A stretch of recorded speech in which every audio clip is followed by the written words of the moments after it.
जो मूवी मैं आज आपको एक्सप्लेन करने जा रही हूँ उसके स्टार्ट होते ही हम एक लड़के को देखते हैं जो कि एक सेलिब्रिटी होता है। उसका नाम कॉल है और वो अपने फॉलोअर्स यानी फैंस के लिए कुछ भी कर सकता है और इसी चीज के लिए इस बार वो अपने 4 फ्रेंड्स के साथ किसी मुल्क जा रहा होता है क्योंकि उसे एक ऐसा चैलेंज पूरा करके दिखाना था जिसमें उसे वहाँ के एक एस्केप रूम में जाकर वापिस आना था। यानी वो एक ऐसी जगह थी जहाँ पर बहुत सारी पजल्स को सॉल्व कर अपनी जान बचाना थी। उसका एक दोस्त उसे बताता है कि वहाँ पर मेरा एक फ्रेंड है जो कि हमें वेलकम करने वाला है और वो बहुत अमीर भी है। फिर हमें ये भी दिखाया जाता है कि कॉल अपनी एक दोस्त जिसका नाम एरन है उसमें इंटरेस्टेड होता है। खैर कुछ टाइम बाद वो लोग वहाँ पर पहुँच जाते हैं लेकिन एयरपोर्ट पर कॉल के एक दोस्त को सिक्योरिटी अरेस्ट कर लेती है क्योंकि वो वहाँ पर कुछ उल्टी सीधी हरकतें कर रहा था। कॉल उन्हें समझाने की काफी कोशिश करता है लेकिन वो लोग इंग्लिश नहीं जानते थे। तभी वहाँ पर एक लड़का आता है जो कि देखने में काफी हैंडसम और रिच लग रहा था। वो सिक्योरिटी को अपने बारे में बताता है तो वो घबरा जाते हैं और उसको छोड़ देते हैं। इनफैक्ट ये वही लड़का था जिसकी कॉल का फ्रेंड बात कर रहा था और यही था वो जो इन्हें एस्केप रूम भी लेकर जाने वाला है। यहाँ ये लड़का इन्हें अपनी एक दोस्त से मिलवाता है और फिर वो सब मिलकर एक बहुत ही बड़े क्लब में जाते हैं और कोल ये सब अपने फैंस को भी लाइव दिखा रहा होता है कि तभी वहाँ पर 2 बहनें आती हैं और कोल से कहती हैं कि हम आपकी लाइव स्ट्रीमिंग देखती हैं और आप हमें बहुत अच्छे लगते हैं। ये सुनकर वो उनको भी अपने साथ लाइव ले लेता है लेकिन साथ ही उसका दोस्त उसको बताता है कि कुछ लोग एरिन को तंग कर रहे हैं। कोल उन्हें जाकर रोकने लगता है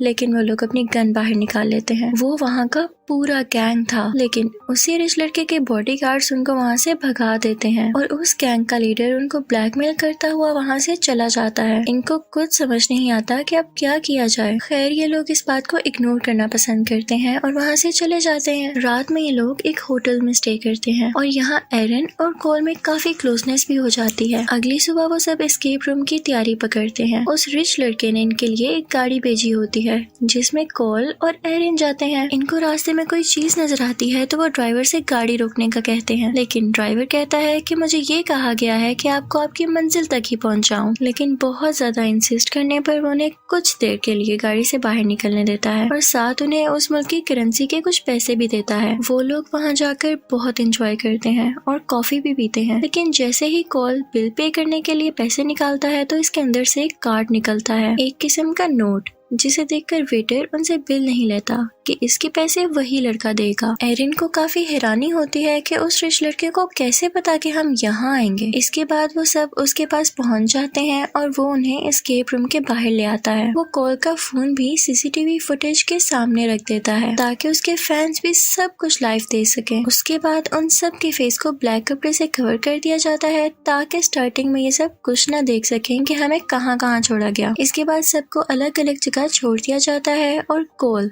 एक ऐसे कमरे में था जहाँ एक डेड बॉडी पड़ी हुई थी। कॉल को एक काफी अजीब लगता है लेकिन उसे ये डेड बॉडी असली नहीं लगती। इस रूम में उस डेड बॉडी के अलावा कुछ भी नहीं था जिसका मतलब ये था कि कमरे को खोलने की चाबी उसी के अंदर थी। लाइव कॉल पर उसके फैंस उसे सजेशंस देने लगते हैं कि ये करो और अब ये करो लेकिन वो कैसे देख सकता था क्योंकि उसका मोबाइल तो बाहर था। वो खुद ही उसका पेट काटता है और उसे वो चाबी लकीली मिल ही जाती है और जैसे ही वो दरवाजा खोलकर बाहर आता है तो दरवाजा अपने आप बंद हो जाता है। वो आगे बढ़ता है तो उसके और दोस्त भी अलग अलग तरह के ट्रैप्स में बंद होते हैं। एरन एक शीशे के बॉक्स में बंद होती है और इसके बाकी के 2 मेल फ्रेंड्स भी रस्सियों से बंधे हुए होते हैं और इनके आसपास भी अजीब तरह का ट्रैप लगा हुआ था। इसके उन दोनों मेल फ्रेंड्स के ट्रैप के सामने एक गियर पजल भी थी। वो दोनों कॉल से उसे सॉल्व करने के लिए कहते हैं। कॉल अगर वो गियर्स गलत तरह से जोड़ देता तो उनकी रस्सियां खींचने लग जाती और इन्हें बहुत दर्द होने लगा था लेकिन आखिर कॉल वो पजल ठीक तरह से जोड़ देता है और उसके दोनों फ्रेंड्स आजाद हो जाते हैं और अब ये तीनों एक साथ होते हैं और अब वो बढ़ते हैं अपनी फीमेल फ्रेंड्स को स्ट्रैप से छुड़वाने के लिए और इसके लिए वो एक पजल सॉल्व करने लगते हैं। जब वो अपनी एक फ्रेंड की पजल को सॉल्व कर रहे होते हैं तो उनकी फ्रेंड को इलेक्ट्रिकल शॉक्स लग रहे होते हैं लेकिन ये लोग जल्दी से इस पजल को भी सॉल्व कर लेते हैं और उसको फ्री कर देते हैं। वो काफी घबराई हुई होती है और चैलेंज को छोड़कर जाना चाहती थी लेकिन उन 3 लड़कों को इस गेम में काफी मजा आ रहा था तो वो कहते हैं कि हमें इसको पूरा करना चाहिए और साथ ही उस रिच लड़के की भी आवाज आती है जो कि उनसे कहता है कि तुम्हें इसको पूरा करना चाहिए और तुम ये कर सकते हो। तो उसकी बात सुनकर वो लड़की भी मान जाती है और तभी वो चारों देखते हैं कि एरिन के ग्लास बॉक्स में तेजी से पानी भर रहा है। ये लोग उसकी पजल सॉल्व करने की कोशिश करते हैं तो वो दरवाजा अनलॉक तो हो जाता है, लेकिन वो ग्लास बॉक्स अभी भी नहीं खुल रहा था। वो उसको खोलने की बहुत कोशिश करते हैं लेकिन वो नहीं खुल पाता। सब बहुत परेशान हो जाते हैं और उस रिच लड़के तक ये चैलेंज क्विट करने का मैसेज पहुंचाते हैं,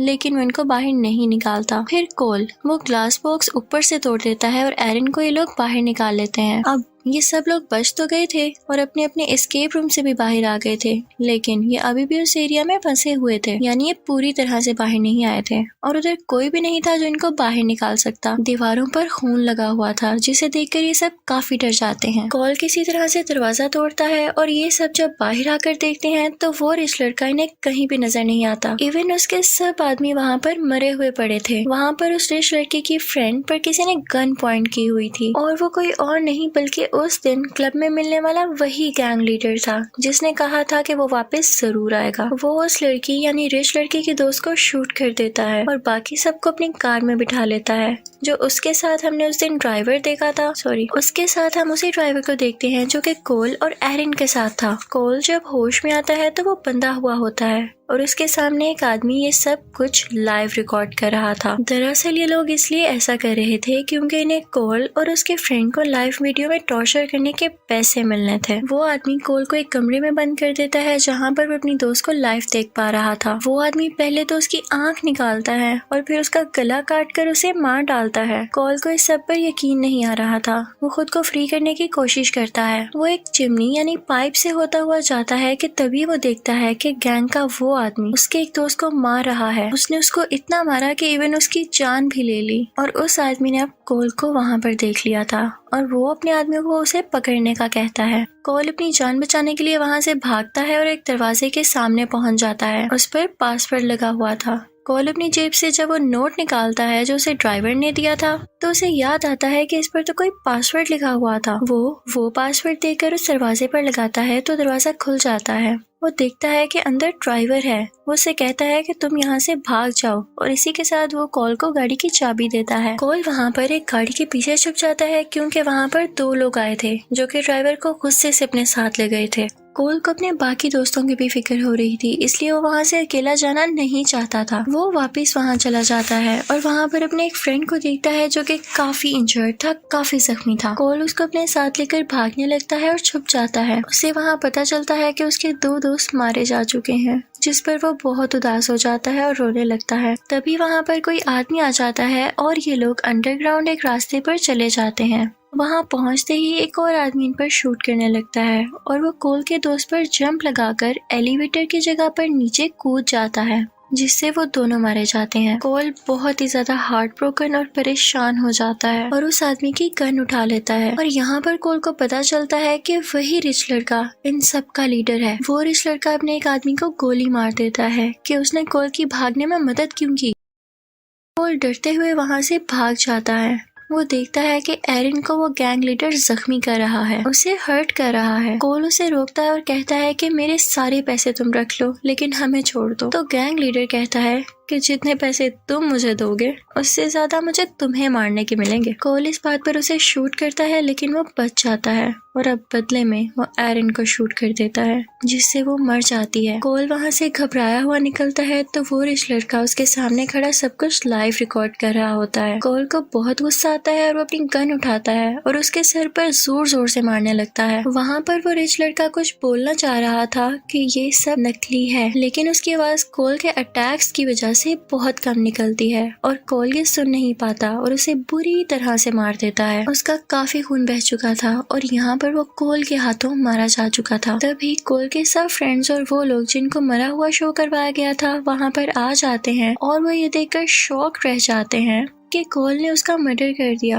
और ये सब लाइव जा रहा था। इनफैक्ट ये कोल के फ्रेंड्स का प्लान था कि इस बार कोल को कोई नया चैलेंज देते हैं ताकि वो अपने फ्रेंड्स को कुछ नया करके दिखाए और खुश हो जाए, और इस चीज के लिए उन सब ने एक्टिंग की थी। लेकिन कोल ने ठीक वक्त पर ये नहीं जाना और उससे उस रिच लड़के का मर्डर हो गया। इवन इस पूरी एक्टिंग में, इस पूरी गेम में उस रिच लड़के के अलावा कोई भी नहीं मरा था, इवन एरिन भी नहीं। अब मूवी के आखिरी सीन में हम कोल को बहुत उदास देखते हैं जबकि उसके दोस्त हैरान थे कि कैसे ये खेल मौत में बदल गया। और इसी के साथ मूवी एंड हो जाती है। Thank you for watching.